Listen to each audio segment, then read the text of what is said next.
Hello, this is my video on my solar project that I have running here. I'm just now getting home. This house runs completely on solar power. Everything in this house is solar, including my TV, Xbox, fans, you name it. Everything runs off of that. I mean, I've been running this probably over about a 2-year time span.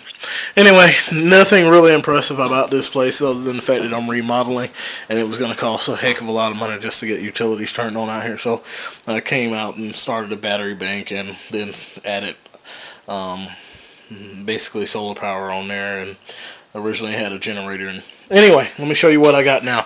This right here is actually one of my workbenches. I have a hydroponics thing that I'm actually working on at the same time.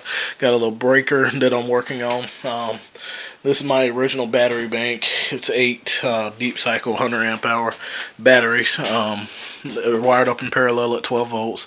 I also have my little configuration I did here to change everything over from the house, because obviously with everything being off of the grid, I had to run it my own way. Yes, that wire is at the correct gauge. Yes, it is rated to tolerate a high amperage. I just ended up running it outside of this. I'm going to get some cable to act, or some cable coverings to get that compliance, within compliance. But anyway, this video is not, to say mine is better, but I do want to point out that being that this house is completely run off of the grid, I can point out my battery voltage, everything. If you have any question, I run everything. This is a freezer.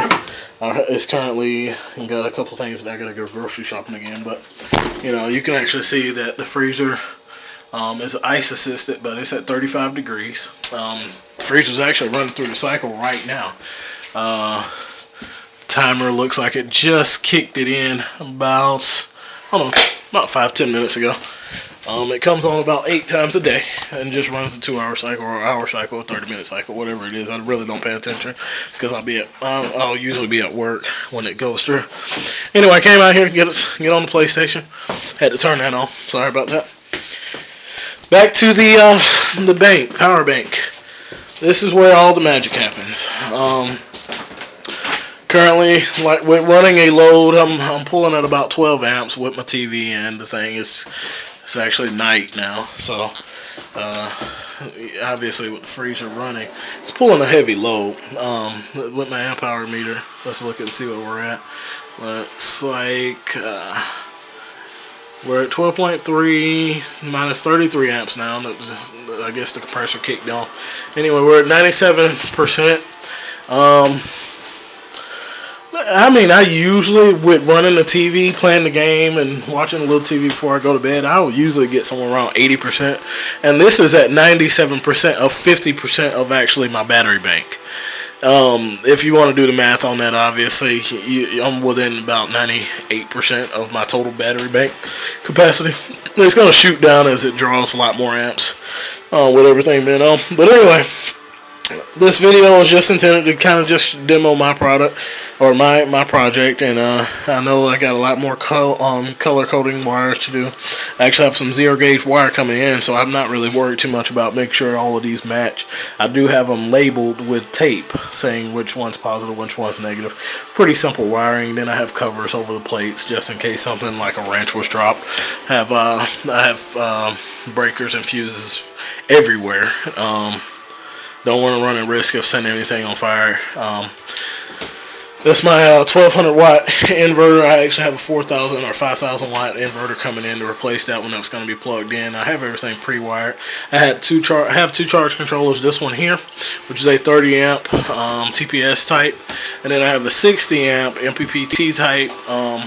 TPS is actually the brand here, but this is an Outback brand, and it's an MPPT type, and the other one is just a PWM. It's just a standard pulse width modulation to charge the batteries. It just ties in. It doesn't really adjust your voltage up or down on the solar panels. It just takes it and runs what it needs to the batteries, and it has a lot of loss, whereas the MPPT type will recover a lot of the usage that I wouldn't get. Now, the main reason I have 2 controllers is, one, this one is 12 volt here, and this one here is 24 volts coming in. Actually, the run on the wire is a lot further, and to keep from having to buy more wire, I just ran it like that. I have approximately 8 panels on my roof, all in I have them ran in series and parallel. Basically 12 volt panels wired up in series, and then also in parallel to go ahead and push the amps and go ahead and get the wiring here. The main reason I did it that way instead of running the entire series as that was because, one, I'm in a shaded area. I know you can't see outside, but I get a lot of shading, and I don't want to risk losing any of my energy by running the entire set in series, and I didn't want to run it in parallel because of the fact that I would have so much of a line loss. I have a 2 farad capacitor back here. This is in load. Whenever there's a bearing of load, like my washer turns on, or I'm running the washer while I also have the freezer kicking on, it won't kick my inverter off because of the fact that my amp is so high. Also, what it does is it keeps my batteries from being affected so much that they die prematurely because of the fact that they're getting pulled down so hard.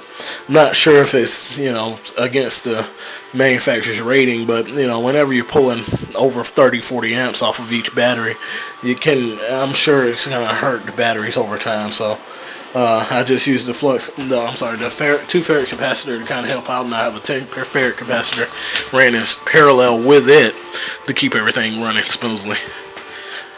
Alright, questions, comments, let me know.